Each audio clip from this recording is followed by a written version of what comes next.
Welcome back to Piers Morgan Uncensored. Still with me is Imarn Richard Tice and Trisha Gold. I left you on a cliffhanger, a tease of all teases. We'll play it again now, just to remind you, in case you missed it. I watched you yesterday and the day before.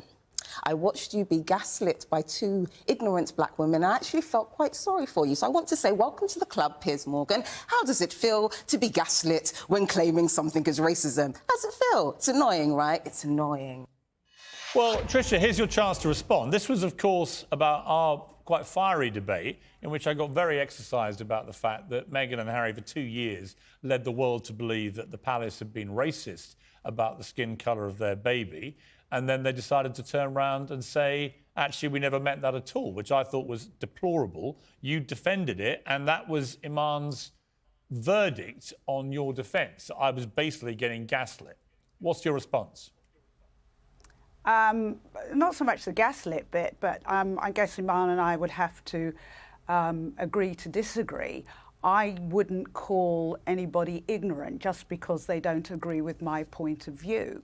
And I don't think it's helpful, especially when we're discussing something like racism, and you know, one black person calling another person ignorant because they don't agree. That I find sad. I'm saddened by that, and you know, so I'm not going to pick a fight with Imarn about that because I've seen that happen you know, I've worked in the media for 35 years. I know how that game's played. So that would be my only comment. She's entitled to her view. You're entitled to your view. I'm entitled to my view. But I actually think it's quite disgraceful to label someone ignorant purely because they don't agree with you. So it's not acceptable to call someone ignorant, but you can call them disgraceful. Imarn? Well, no, I said doing it is disgraceful. Well, it's the same thing, isn't it? It's the same thing. You just called it disgraceful. No, I'm saying... Imarn, you're disgraceful for calling Trisha ignorant. I think it's... Well, Trisha, we just heard you. You just said she was disgraceful. Exactly. So let her answer the charge of being a disgrace. I didn't say she was disgraceful. OK. Imarn, you're a disgrace for calling Trisha ignorant. I think I'm awesome, personally, so I just want to throw that out there. Secondly, I never called you ignorant because you didn't agree with my opinion. I called you ignorant because you have a lack of knowledge. There's a clear difference, and it was never about a view. It's about just understanding facts. And when we talk about unconscious bias, that's based on feeling. That is a fact, Trisha. So it's not about me and you disagreeing as two black women. I'm going to call you ignorant in spite of your colour if you have a lack of knowledge. Simple as that. Oh, thank you so much. You're welcome. Well, Trisha, come on, you've got to answer the charge. It was basically your ignorance as in lack of knowledge of the subject you were talking about.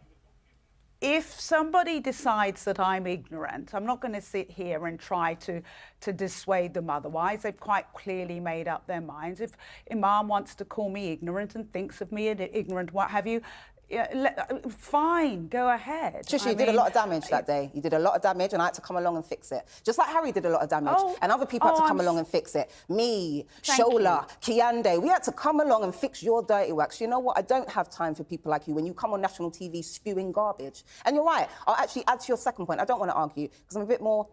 In fact, I don't believe black women should come onto TV arguing, so I'll just leave it at that. I called you ignorant because of your lack of knowledge.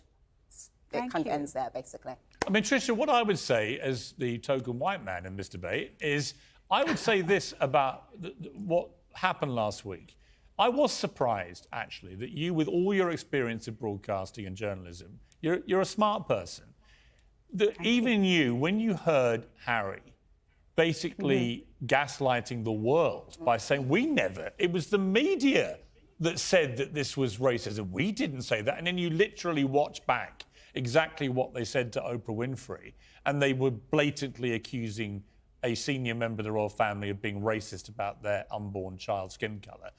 I was surprised that you couldn't find it in yourself, notwithstanding your support for them, but as a black woman, to understand the damage that did in playing the race card as strong as they did to Oprah Winfrey, and then expecting 2 years later we would all just sit back when they go, we didn't mean it as racism, and we'd all go, oh, that's all right then. After 2 years of incessant headlines around the world calling the royal family racist because they had called them racist. I have to actually, with that, agree with Richard Tice, my colleague Richard Tice, in saying that when, Richard, you were right, if it hadn't been Oprah Winfrey, if it had been a British interviewer, I think a British interviewer would have challenged them on that and got them actually to say the words. My whole thing was that they didn't, as Susanna, your old colleague, agreed, they didn't actually say the words. And the reason they didn't, I don't think, is because they'd actually said the sentence, they probably would have been sued or God knows what.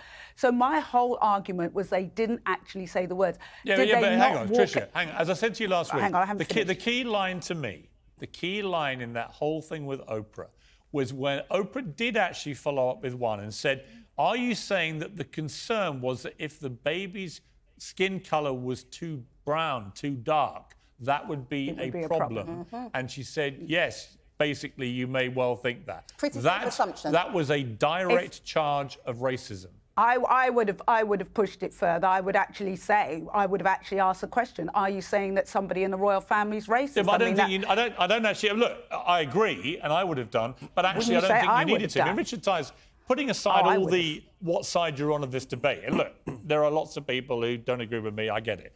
But on that, I did feel completely incensed for the royal family. For 2 years, they had to put up with this charge of racism against all of them, because we never got told who it was that supposedly expressed this concern.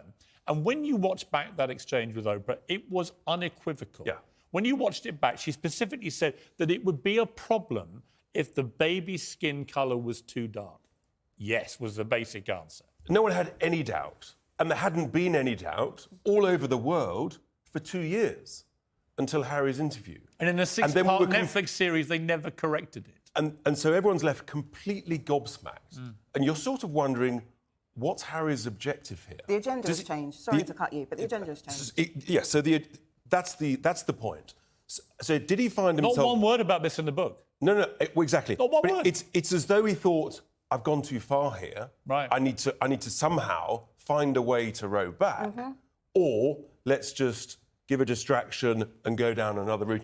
There's so many inconsistencies in all of this. Frankly, it's impossible to know where to start or finish. I think it was very damaging. You know, if I represented a group like Black Lives Matter, for example, and I'd been working really hard to try and drag people with, racist undertones about them into a world where they're not racist, because you explain what racism is.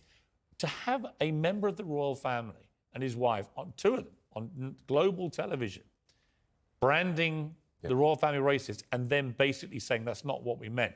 I get why that would incense you. It would incense me. I thought it was absolutely disgusting, and that's why, apologies for cutting you earlier, I just had to make this point about their agenda changing. I just want us to look at their journey for a moment. We watch them expose their truth. We like their truth. You see, I'm changing. Right. Expose their truth, defend themselves, and now they are on stage 3, which is about making amends. And so therefore each agenda requires a different approach. And so from another strategic standpoint, if you take off the most damning claim of them all, which is the racism claim by far. The reason why is because you have to remember it connects to the royal family potentially paying reparations, and you don't even want to think about what that number would potentially look like. But I would also, Imarn, I would also add the other main charge, which I felt was incredibly damaging, was this allegation, direct allegation, that Meghan Markle felt suicidal and had gone to somebody at the palace seeking help and had been told she couldn't get it because it would be basically damaging for the brand. Again, not a word of that in the book. That's just disappeared like that never happened. We never got told who that palace employee was. For all we know, they might still be working there. Did they say that? Did they look at a woman saying, I'm suicidal, and say, you can't get help? I didn't believe it at the time. I don't believe it now. Not a word in the book. And this is, again, I think, a form of gaslighting on that issue. Yes. So you've got race and mental health were the two sticks to beat the royal family with, both of them now shattered in terms of any evidence. I will not defend the indefensible. I know that people like Tricia and many others try. I'm not prepared to do it. Once I realise you're a liar, you're a liar. I will defend what I believe in, but once you've crossed that line, you've crossed that line. Right. That's a really good example of the contradictions. I hate to point out contradictions. I'm a big fan, or was a big fan of both of them. But even the whole therapy thing, I mean, I could sit here and defend, for very long lengths of time, sit in conversations defending them. But the reality is they've contradicted themselves. They contradicted themselves when it came to the whole therapy thing. I'm sorry, let's be clear. They're liars.